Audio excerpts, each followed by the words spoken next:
It was an electrifying floor routine that turned UCLA gymnast star Caitlin Owohashie into a viral sensation. I couldn't stop watching. Your energy is contagious. But behind that smile is a legacy of pain. It was more like, you don't look like a gymnast. You look like you swallowed a pig. You had coaches tell you that?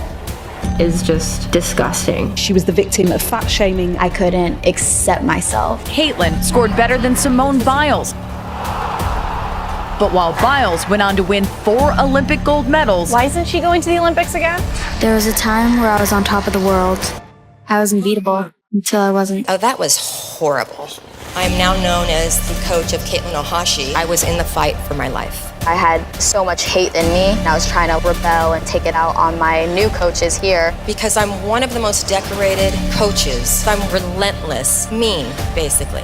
And I said to her, you get it? I am hired to win. One day, Caitlin looked me in the eye and said, I hate myself. Winners make adjustments and losers make excuses. I was told that it was embarrassing how big I had become. I was compared to a bird that couldn't fly. These are all things that when I was skinny, I was told. So what would they think of me when I had become big? I couldn't accept myself. Gymnastics was my worth. It was my life. I hated myself. It's a lot of pressure just because you can never escape it. So you go into the gym and you hear all about how big you look, and then you go on social media and you hear from the people that are following you. Yeah. So you don't really ever escape it, and then even when you look in the mirror, because you've heard it so much, you start believing it. It was more like, don't eat, you look like an elephant, you look like you swallowed a pig. You had coaches tell you that? Yeah, I did. What? The athletic director calls me in her office and says, we're going to make a change with our head coach, and we would like for you to be the new head coach. I don't know the first thing about gymnastics. I'm like, can I get any more? She goes, no, just go figure it out. How am I supposed to lead one of the premier programs in the country? I did what I thought was the very, very smart thing to do. In my mind, a coach was tough-talking, relentless, snarky at times, no gray area, black and white, mean, basically. So I learned to say things like, winners make adjustments and losers make excuses. When I came out here, it was really hard because I had so much hate still left in me, and I was trying to rebel and take it out on my new coaches here.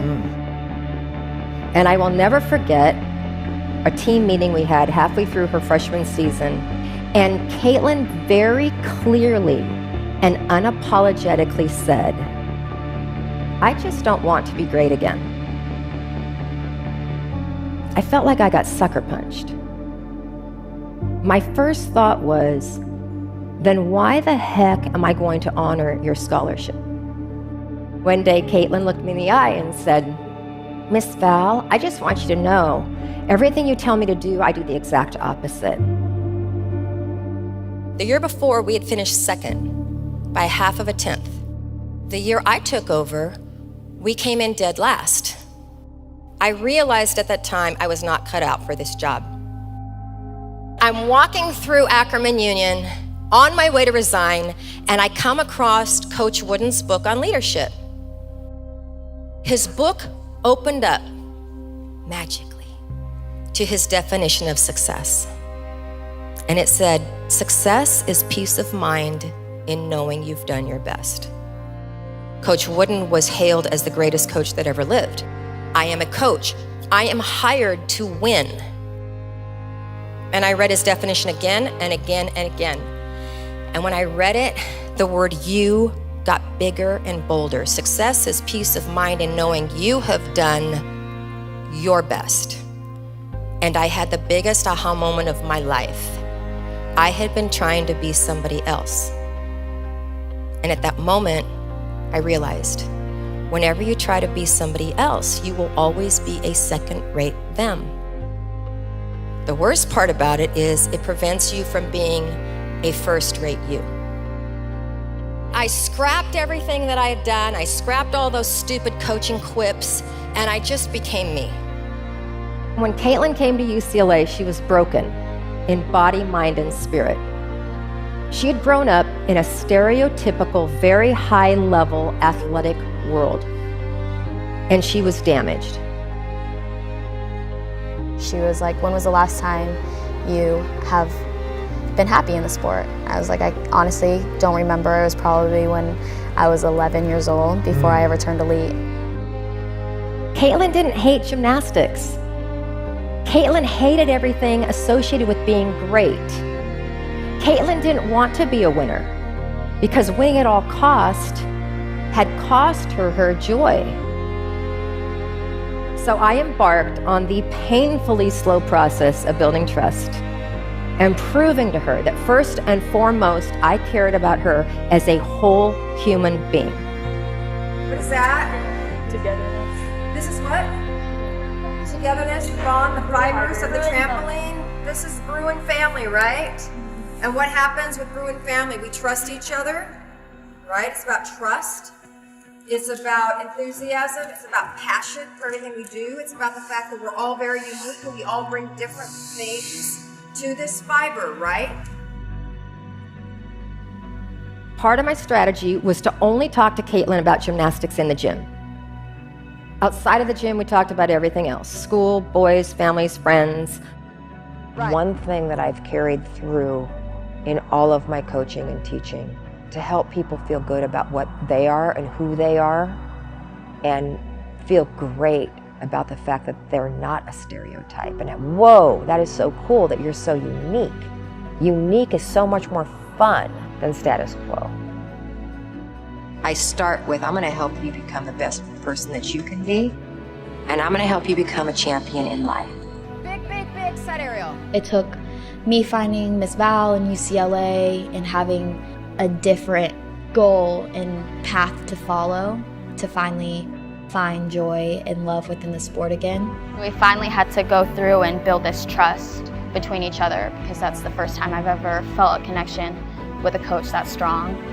My mom wasn't exactly happy when I quit elite gymnastics and wanted to go to college. Miss Val asked her why she had like a change in her heart.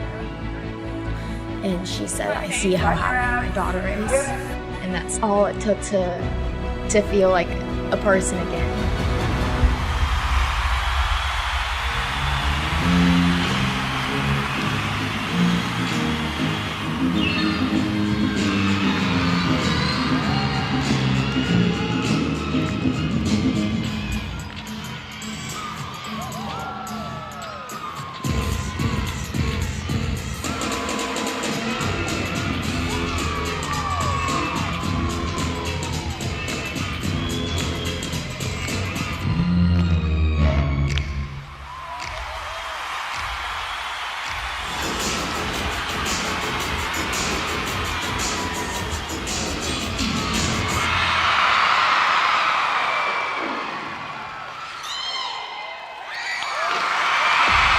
I think gymnastics can be a very brutal sport, but I don't think it's supposed to be a brutal sport. I just hope that in 10, 20 years, there will be people leaving the sport feeling untouched by it. At the end of the day, I think this should have been my path. I haven't been able to feel this type of happiness in a long time. I found my joy, my voice, myself, and my love for the sport. It's not the outcome, it's not me standing on a podium with medals. It's me being able to walk out with a smile on my face and truly being like happy with myself. And that's first.